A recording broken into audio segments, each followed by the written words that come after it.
Let's talk about Elon Musk versus Democrats, or at least Elon Musk versus Democrats. Number 2, Electric Boogaloo, because this has happened before, you may remember.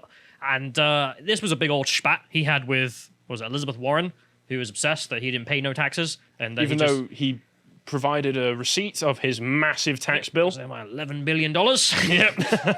And I've never seen someone flex their tax bill before. yeah, here's your aircraft carrier. Thank you very much. And she didn't read that or see it or saw it and just continued lying, apparently. And it's not just her. There are a lot of others. So we'll start off with her, though. Elizabeth Warren lie? Yeah. Pocahontas? No. So you see here her saying, you know how much Elon Musk paid in taxes? One of the richest people in the world? 0. No. It's just a lie. Like, we all know this is a lie because Elon paid the biggest tax bill in US history. Like, just the most dollary-doos ever for a single person. And if you go to the next one, we can see Elon Musk's response to this, which is just him saying to them, "We'll visit the IRS next time in DC and just say hi, since I paid the most taxes ever in history for as an individual last year. Maybe I can have a cookie or something." Maybe the dentist will give me a lollipop. Not bitter or anything, which I would be bitter if I have to give them that much bloody money. I mean, it really gets into taxation as theft for me. Yeah. I mean, well, he's made loads of money anyway, so you could argue that. But also, having senators go around lie about you, that you've paid 0 in taxes. It's like, I paid an unbelievable amount. You dishonest. Anyway, so if we go to the next one, we can see him also saying that he paid $11 billion in taxes, for anyone wondering. A lot of money. Gad's sad. Can't you pay a bit more? You know, your fair share. Can't you just pay your fair share? It's very good. I always love Gad sad. He's great on Twitter. Yeah. There are also some like weird defenders of Pocahontas who decide to come out of the woodwork. I don't know who these people are. I don't know how they exist. I mean, Warren voters? Is there such a thing? Are they alive? Are they real? Or are they Biden voters? Yeah. Let's go to the next one so we can see some of these defenders. And this person says she's talking about Tesla. Oh, sorry. She is talking about Tesla is 2018, not this year. Like, that doesn't make any sense either, because if we go to the next one... I'm sure in 2018 he probably paid a lot of tax then, too. Well, no, you can have him pointing out, well, I didn't pay any federal tax in 2018 because I overpaid in 2017. Oh, wow. Since they stole my tax records, they actually know that. And it's like, if you pay too much, then the next year that amount gets deducted. And that was, well... That makes sense. Like, that's how taxes work. None of you own a business. None of you know anything about anything, apparently. Or at least the defenders of Pocahontas don't know anything about anything. Absolutely. But if we carry on, it's not just Elizabeth Warren in the Dems who've decided to pick a fight with Elon Musk because let's screw over the richest person in the country. There's no way he could affect change. Scare all business away from America. No, but it's also just a political level, right? Like, you're a Democratic senator or whoever, and you're like, right, who should I try and go after? The richest person in the country. If only there was a way he could affect change. Hang on a minute. He's the richest person in the country, in a country where apparently you can just buy politicians. Yeah, so as you can see here, Joe Biden deciding to tweet out, "We're gearing up to make all 600,000 federal government vehicles electronic, bringing more manufacturing jobs back to our country and building supply chains here at home. We're making Buy American a reality, not just a promise." You go to the next one. Oh, just scroll up a little bit, just so we can see Elon's initial response, which is just, ahem. I wonder where Teslas are made. Yeah, still, I don't know if we mentioned this last time. Joe Biden held a press conference and a big old meeting of the electric cars of America. Didn't invite Tesla. The biggest electric car manufacturer in the United States wasn't invited. They export them all over the world. I see more and more pop up even just around Swindon nowadays. Just man in the country. Skipped his mind. Just forgot. No idea. And Joe, you could have asked him to pay his taxes personally. Yeah. So, Elon being incredibly angry for obvious reasons, which is, dude, I'm literally leading the electronic car revolution. I'm not even getting a mention. Yep. If you scroll down, you can see his other response, which is on point as well. Model 3 is literally the most made in America car in, well, of course, America. And yet still doesn't get a mention. No invites, no communication.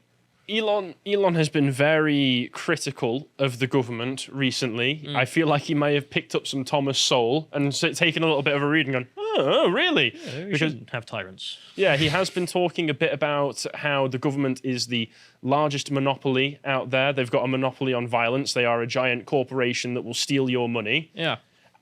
I think he's pretty bob on. He is pretty based. Yes, he's very based with a lot of it. But so also, I can see why the establishment government, who don't like big business, they don't like rich people unless, they're the Speaker of the House. unless they're them. Yes, unless they're them. They don't like people who appear to be, well, I know he's not really a self-made man, but they don't like independent business. They're just trying to ignoring it. And here's the thing. It's just... You compare this to Trump, and everyone's seen the clip of Trump talking about Elon, where he's like, he's one of our great geniuses. We have to take care of our genius, or they're going to go elsewhere. And it's just like, yeah, absolutely true. And we could see more of, as you mentioned, him being anti-government, hating tyrants. And if we scroll to this one, you can see... Tear to my eye. We mentioned it before, but I'll mention it again, of course, which is Elon talking about the truckers. As you can see, he says, I wish I could help at this point. It seems that voting is the next election and is the remedy to the solution of the Freedom Convoy and the truckers. I'm surprised to see him honestly respond to Dominique Samuels, who, as far as I'm aware, is kind of just a mainly English-based pundit. It's very interesting to see that he's actually responding to relatively normal people on the ground. Well, he's a good guy. Yeah, it's almost humble or something, Well, it's just a good guy. Yeah. Just wants to deal with the problems, and one of the problems being tyrants in Canada. And if we move on, we also have, of course, the other tweet from him about this issue, which was the broken heart in response to the Canadian government saying, we will steal and shoot your dogs. I still can't get over. I still can't believe they said that. And then the Ottawa, what was it? The Ottawa police chief came out afterwards and was like, "Oh yeah, even once the protests are gone, we're going to track you down. We're going to track you down, and we're still going to shoot your doggo." Speaking of petty tyrants, I thought we'd also combine the segment with someone else who had a bit of a public breakdown this week or this time, and it's AOC. You can see this tweet, and I saw this pop up, and it's her going, I genuinely want to know why Tucker Carlson is allowed/paid to engage in clear, targeted, libelous harassment that endangers people's and drives so many violent threats that people have to fundraise for their own safety. Why would they have to pay for this harassment? Make it make sense. 100,000 likes. What the hell is this about? What the hell did he do? What did he call in a bomb threat to our office? Did he call up his buddies and be like, send pipe bombs?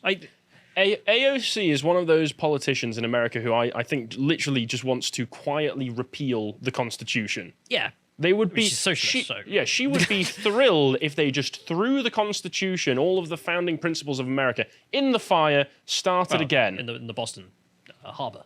Yeah. But what the hell does this have to do with it? She randomly out of the blue, just Tucker Carlson, libelous, targeted harassment, I'm under threat, safety. What's going on? Whoa, Bubby, what did he do to you? He called her white. Is that it? Wait, no, I saw, didn't he also make a comment?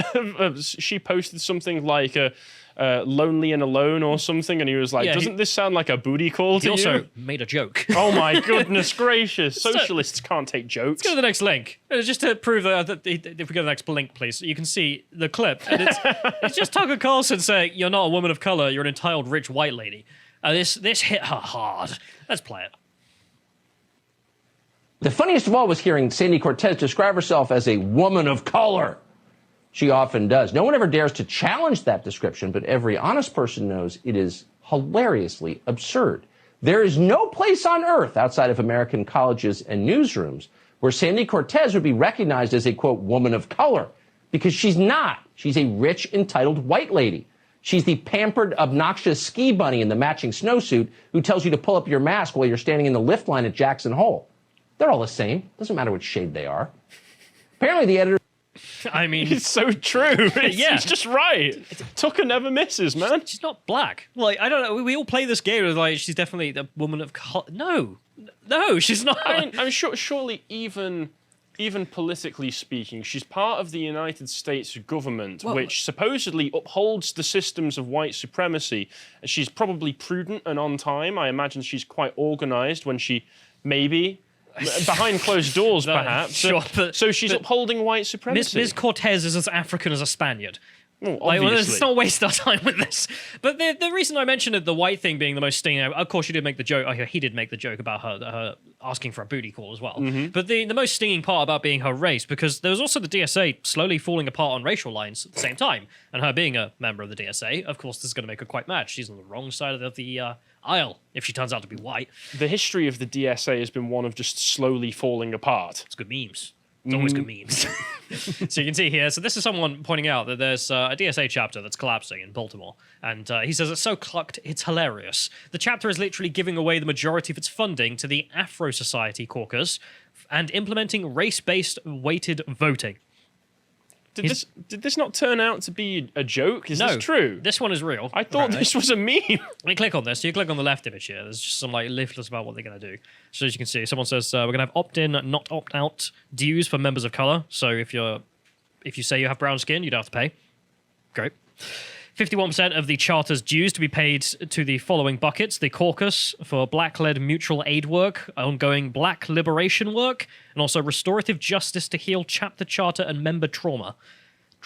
What trauma have you been putting to I've been these poor people? Delivering leaflets in Baltimore. Oh my It's God. tough. I mean, very well be. And being a socialist must be quite traumatic in the first place. Having to deal with the rest of them. You get the next image on there. You can see that they also say that they will have proportional, equitable voting for general body members and for the steering committee until such a time that the chapter is either majority black and steering is also majority POC.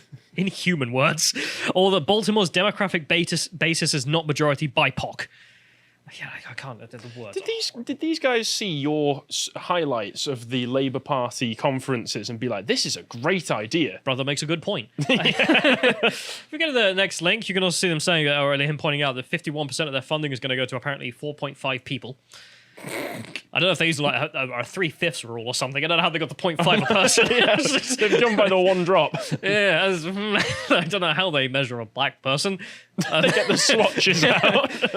You're only worth about 0.6, maybe. It's not one, that's for sure. Unless you don't have a 0.5. But this is going on apparently. But if we go to the next one, this resulted in also, as I'm sure you're aware, this was a meme that went on in another DSA chapter. Some lady tweeting out that the DSA's relative abundance in certain demographics, people without college degrees, and people of color, is a strategic concern, not a moral failing.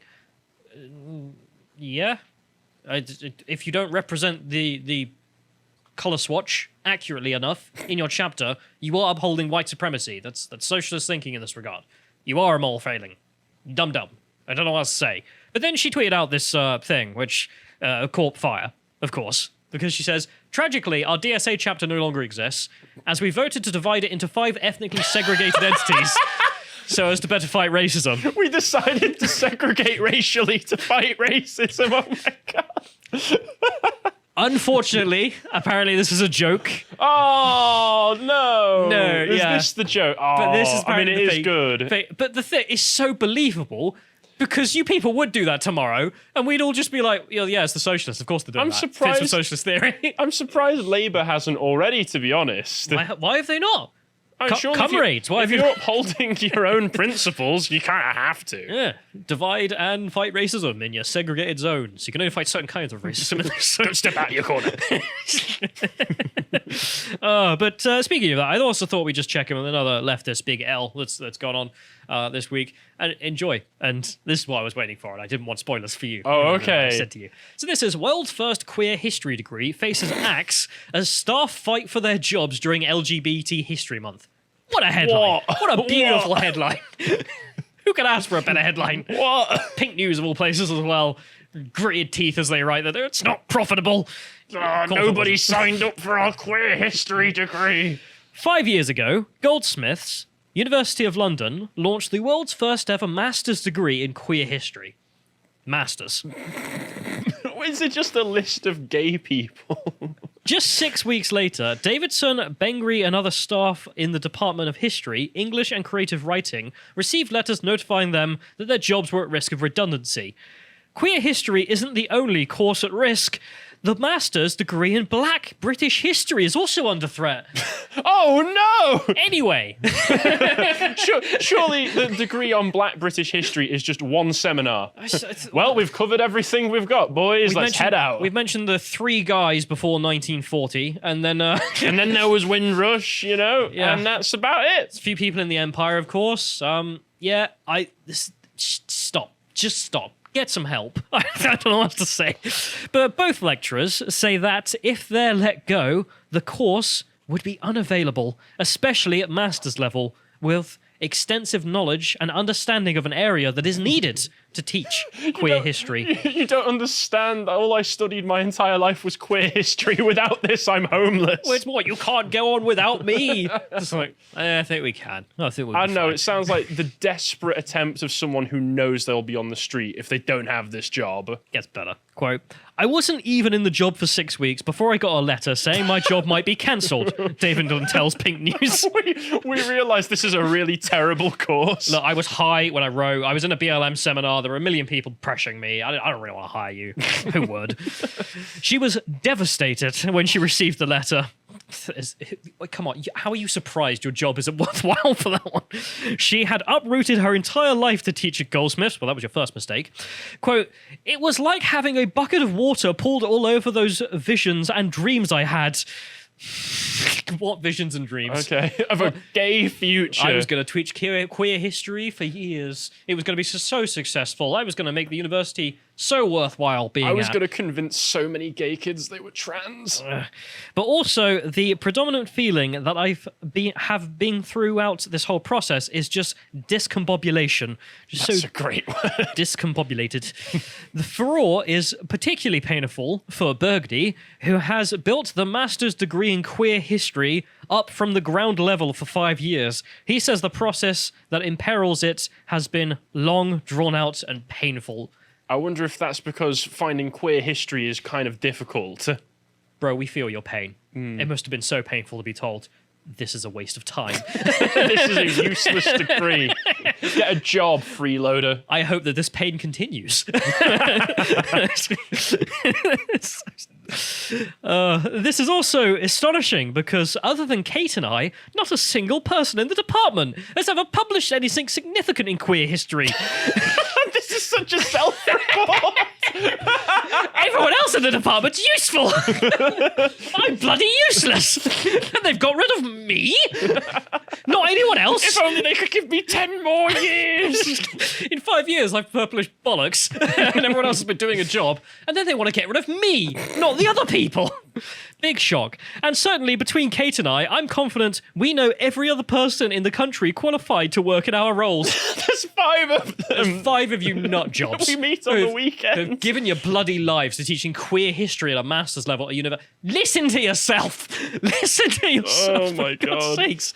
If he and Davidson are let go, the masters in queer history could be could not operate, Berge says. Such a move would undermine the credibility of the program. What credibility? And undermine any claim for quality of the degree. Yeah. I have a quality degree in queer history, sir. Undermine the credibility of the program and undermine any claim of quality in the degree. It was built on so many claims, so much rock solid evidence. You know, the physics department, you fire 2 people from that, it's gone. There's no use to it. But you fire this one person, all of it's gone. Because There's only like 3 physicists in the whole country. Yeah, this is all based on this one guy's delusions. So you get rid of him, there's nothing left because it is that paper thin. People just think any historian can teach queer history. They just have to talk about queers. I mean, This is a total misunderstanding of what we do, Davidson said.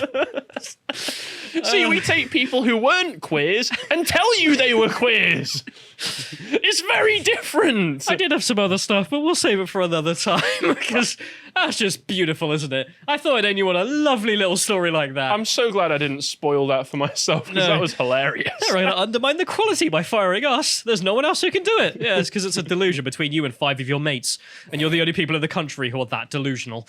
If you enjoyed that section from the podcast The Lotus Eaters, you can go to lotuseaters.com to subscribe to get access to all the premium content we have on the site, such as the Epoch series on history that Bo does, and this one, the most recent, being part 4 of the series he's doing on World War I with special guest Apostolic Majesty. And if you'd like to find out what else is coming out on the website, you can always follow us on Getter at lotuseaters_com. Thank you and goodbye.